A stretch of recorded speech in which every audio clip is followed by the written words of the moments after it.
the new Red-Green Show! And now, here's the man who makes it look all so easy, so cheap, and so tawdry. Your hero, my Uncle Red-Green!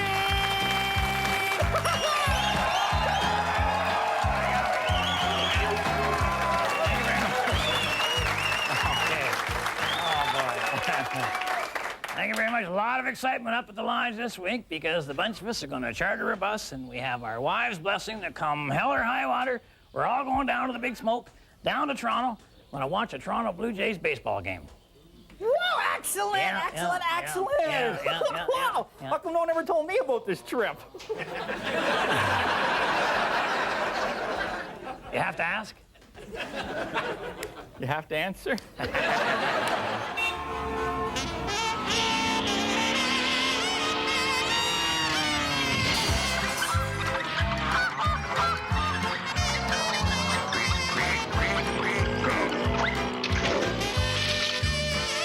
What you're looking at here is a bunch of segments from this particular show.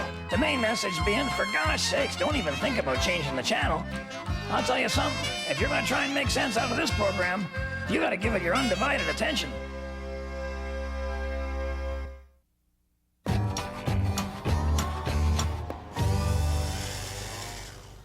Good news, everybody. I've arranged for the transportation for the lodge members. Wow, you chartered a bus to Toronto? No, I bought one. Yeah. Well, I went to see the guy. He wanted $100 to drive us in this broken down crap wreck of a school bus, and his wife said, hey, give me $200, you can take the thing home. So we got the guys working on it now. It should take about 2 hours to make it roadworthy. 4 hours if we want lights, 6 for brakes. Yeah, but Uncle Red, think about it, huh? Come on. Huh? At that rate, we're going to be late for the game. It's an afternoon game. Oh, Harold, we're not going to the baseball game. We just told that to the wives. You said there's a baseball game, and you said hell or high water. Yeah, hell or high water, yeah. Nobody said anything about casino night at the church. Gambling? You're going gambling? Yes, you sir. lied to your wives. We didn't. We just didn't burden them with the details, Harold. That's how it works. And anyway, our wives will be real happy. They want us to have some fun. I think they're going to be pleased to know we're going to church. Oh, yeah? Well, then why didn't you tell them? Oh, Harold. Oh, see, you guys are disgusting. Men who lie to women shouldn't have wives. Men who don't lie to women can't get wives. Coming up a little bit later, Harold and Bill are going to go do some canoeing. That's Harold there, under the canoe. He never looked better, didn't he? It's so... It's so beautiful and serene out there. How calm the water is. Just to be at one with nature, I think, it's just good for people. Looking forward to it. Oh, back in the days of King Arthur, when chivalry was hot, Guinevere liked Arthur a little, but she really liked Lancelot. Every dog will have his day, Arthur told her during a fight. She said, dogs can have all the days they want as long as I get my night.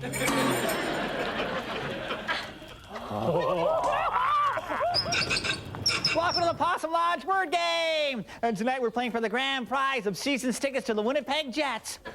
Dalton Humphrey, you have 30 seconds to get my uncle, Red Green, to say this word. Tool.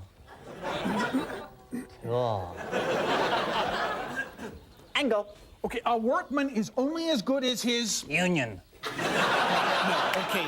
You always want to use the right something for the job. The right... The right hand. No. The right side of the law. The right screwdriver. No, okay.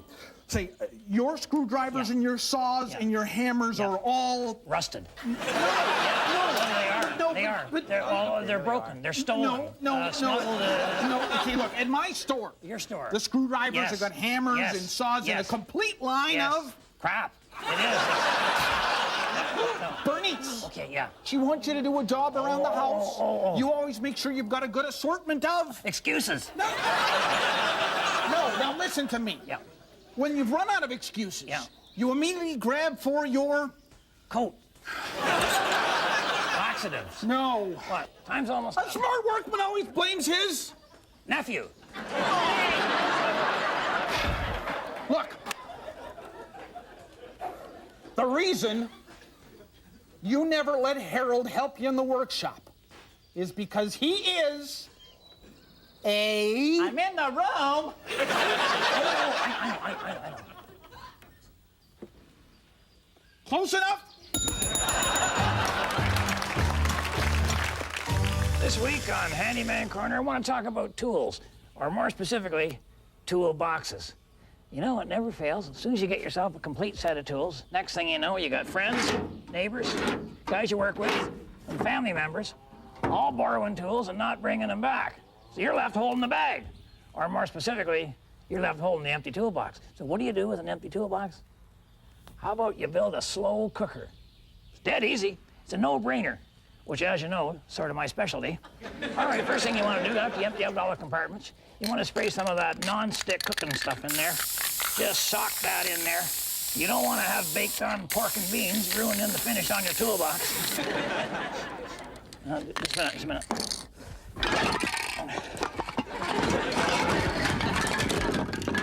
There we go. This is the non-stick cooking spray. That was primer. Luckily, it's brown. People just think it's barbecue sauce. All right, now what you want to do is to put the vegetables into the various drawers there. Now, I'm going with the frozen material. I just find it a lot easier to handle. All right. Put the peas in there, and then the corn. Oh. Put some ice on that. Now, I'll use the Brussels sprouts. It's really the only thing they're good for. All right, now we'll just stick the chicken in there in the top. No, that's going to be a little too big. All right, I'm going to cut that up.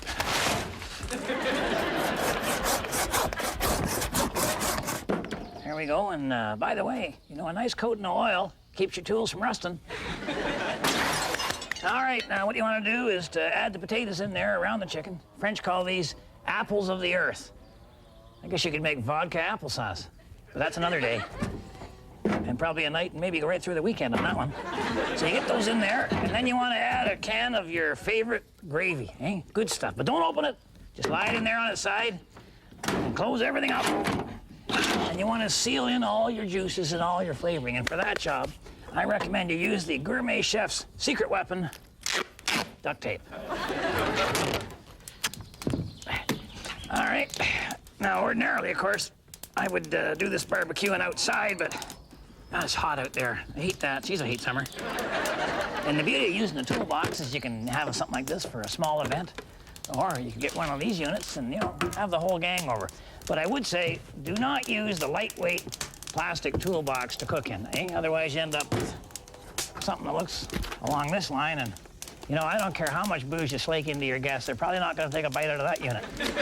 So if you do want to use the plastic toolbox, I would suggest that you go with just the hors d'oeuvre tray approach to it. You got the carrot sticks and the celery and the breadsticks and so on, the licorice and everything, and you got your pretzels in here. You even got a little drawer where you can keep your dip, or as we call them at the lodge, Harold. And it's not that you're going to eat this stuff or anything, but it keeps the ladies busy while you guys empty the beer cooler. And of course, the beauty here is you got your whole dinner simmering away there, and it gives you time to do something else. You know, you could build something, you could invent something, maybe come up with a cure for a fatal disease.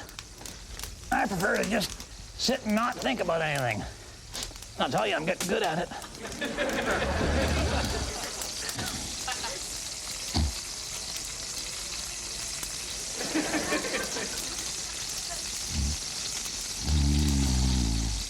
Well, my instincts are telling me this chicken is ready to go any moment now. There we go. That's the gravy heading off right on time. I'm hungry. Looks to me like this chicken leg is just the right tool for the job. So remember, if the women don't find you handsome, they should at least find you handy. A little chewy. Oh, wait. Just a hose washer. Stay tuned and relax. Whatever this is, we got a lot more of it. I want to talk to you guys who've gotten married for the second time. And chances are you're now a stepdad for the first time. Okay, remember this. Stepdads scare kids. Okay? First of all, they think you're weird because you find their mother pretty. It'll take me a while to get over that one. Plus, you're kind of hard to get used to the way you look first thing in the morning. and the way you laugh out loud at Dukes of Hazzard reruns. So just reveal yourself slowly to them, the same way you're planning to do with your new wife. And here's another tip. Spend some time with the kids, okay? I know it's a bit of a nuisance, but if you spend time with them now while they're young, it'll save you spending time driving their mother to penitentiaries on visiting day. I know it's a lot of work. Makes you wish you'd tried a little harder in your first marriage, doesn't it? But here's the upside. If these kids don't turn out, it's not your fault. They're not part of your gene pool. Remember, I'm pulling for you. We're all in this together.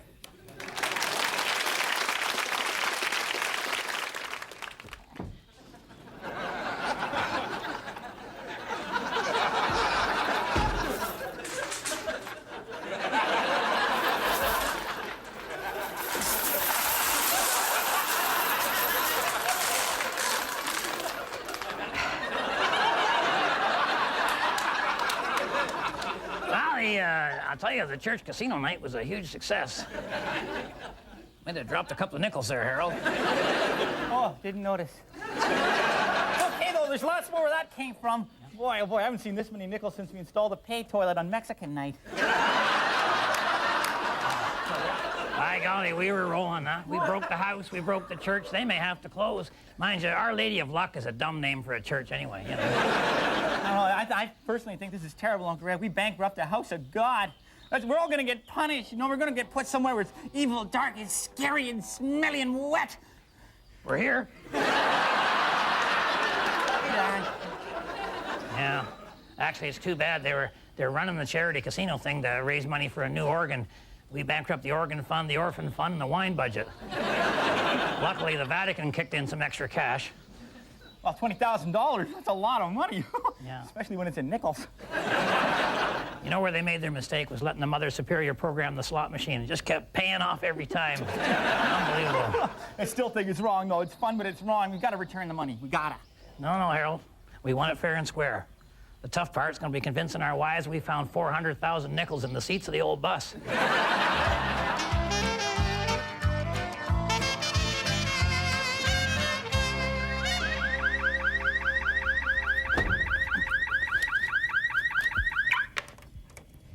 Possum 911, state your card and membership number, please. 876,900.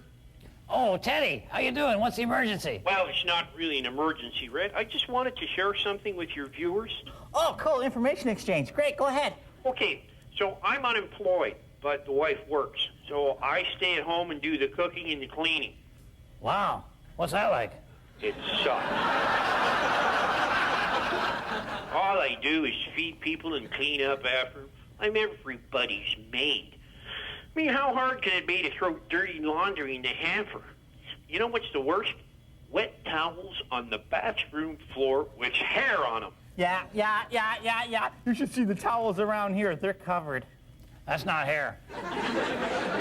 And all day long, Dad, where are my socks? Dad, what's for dinner? Dad, will you drive me to the mall? Dad, you were supposed to wash my gym shorts. Well, doesn't your wife help at all there, Teddy? Oh, she says she's too tired from work, little Miss Important, wants to read her paper. Then she orders me to get some food on the table. You know, I don't want to be a nag. It's so boring. Same routine, day after day. So I've come up with a solution that I highly recommend to other guys in my situation. We're listening. Well, I've just kind of gone on strike in the romance department, if you know what I mean. If I don't get treated with respect in the kitchen, then nobody gets treated with anything in the bedroom, if you catch my drift. How's that working? Excellent. The wife is putting in a lot of late nights at the office and going to a lot more business conventions. I think she's trying to earn more money so she can hire a maid. Right. Yes, that's what she's doing. Yes, exactly. Well, here we are, Adventures with Bill. I got the canoe all straightened out there, and they're all... What do you got on there? Harold got his own form of a life jacket on there. Scary enough. And in they go. Boys, you may not have that canoe far enough into the water. You gotta get that a little farther. This is good, though. This is a part of the whole canoeing. You learn about teamwork. See? Get that canoe a little farther into the water. That should do it. Well, okay. You may have gone. Yeah. Well, congratulations. You may have gone a little overboard on. Yeah, that's what I'm saying. Yeah. Oh, really? What's the plan? We don't want to watch this. Get the canoe back while we're not watching. We'll close our. Get it. Here we go. All right. So they're out there canoeing, and Harold hasn't totally mastered. Okay. All right. Now settle down. Boy, oh boy. If there's one more, we'd have the chipmunks, wouldn't we? What's going on? Oh, they're going to switch ends. They're going to switch ends in the canoe, ladies and gentlemen. Think we might enjoy this. I wonder what's going to happen here. I'm sensing a splash somewhere in the near future here. What's that? You got a plan? You got a plan, boys? That's it. Raise the center of gravity. That's always a good idea. What the heck is this? Oh, by golly, the miracle of childbirth. Oh, there's everything in this show. Well, by golly, I just lost $10 on a bet right there. Yeah. That was very impressive. Nice work, guys. It's actually not, he didn't get anywhere, but he didn't go down with the ship. Oh, no, now Bill wants Harold to turn around. I think it's a good idea. Harold, you don't want to be backing into stuff, believe me. Not with your personality. So, and then they get going, and funny how you can have two guys wearing glasses who still don't see a waterfall coming up. Yeah, oh yeah, it's a big one, 70, 80 feet there. Just as the front of the canoe starts to go over there, they start to realize, see you in a minute, boys. Well, I'll tell you, with Harold and Bill, a day at the beach is obviously no day at the beach. No, you're fine. Going back should be tough. My friends in South Dakota made me part of Mount Rushmore. Well, we're taking all our winnings from the church casino night there and rolling them into coin rolls. The little ones that take forever, so we're making our own here. 56 bucks worth, eh? We even figured out a way to kind of hide the whole deal so that our wives will never suspect we didn't go to the baseball game. Oh, excellent. You're giving the money back to the church? These young people with their sense of humor, yeah. Sure, that could happen, Harold, right after we give everything away, lend our cars to strangers, and learn to levitate. Oh, okay. No. The trick to avoid suspicion is to spend the money slowly. So each guy gets 25 nickels a day to blow. You know what? You could just live off the interest if you took all that money and just put it right in the bank. That is, if you're allowed back in the bank. No. If we put that in the bank, they just use it against our loan, Harold. Where's the sense in that? So, what we're doing, we're hiding the nickels. Yeah. Where? Well, pull up a chair and I'll tell you. Yeah. Yeah. You put that money in the chair! In the chairs, in the table legs, in the bed frames. Old man Sedgwick is pinned under his cane. Well, wait, whoa, whoa. Do you think that that's safe having things so heavy around here? I don't think it's any problem.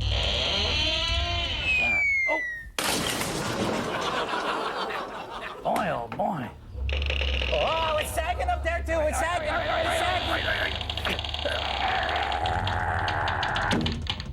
Got it. Welcome to the expert portion of the show, where we examine those three little words that men find so hard to say. I don't know. Okay. Now, joining my Uncle Red on this portion of the experts is his best friend in this whole wide room, ferry boat captain, Hap Shaughnessy.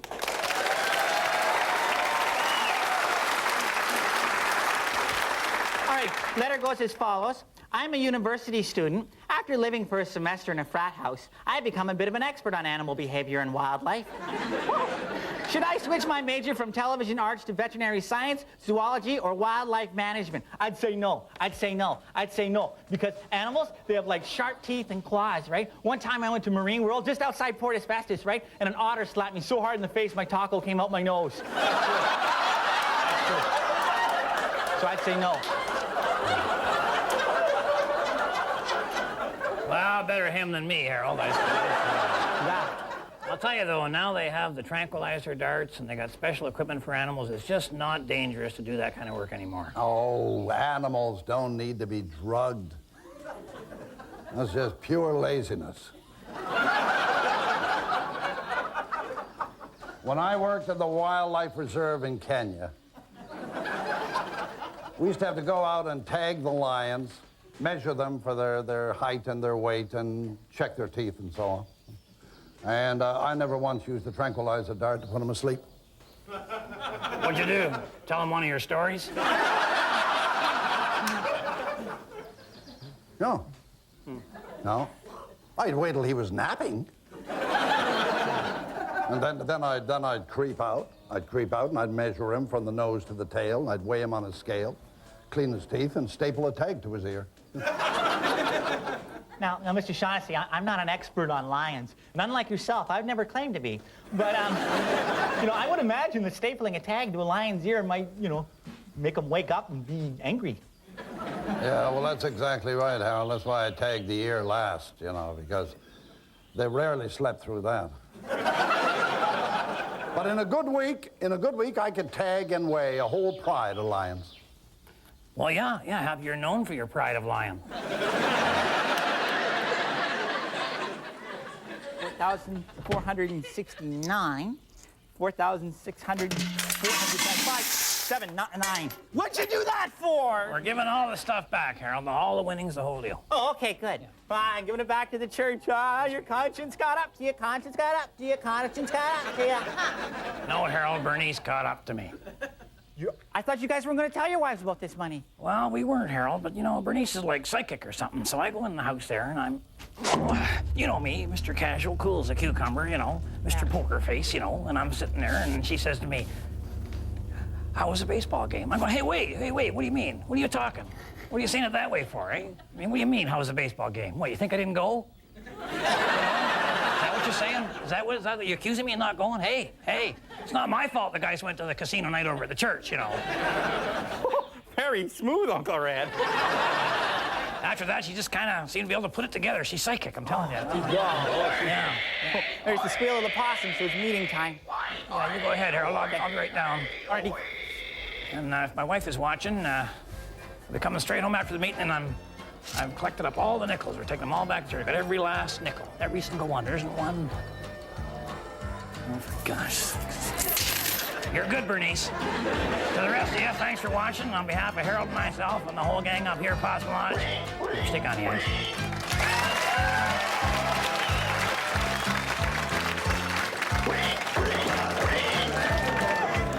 He's here! I shouldn't even play the bat. Here we go. There you go, guys. Here we go. Quando, Omni, Flunkus, Moritati. Sit down, guys. All right. I managed to collect all the nickels back, and there's no admission, apparently, at the pearly gates.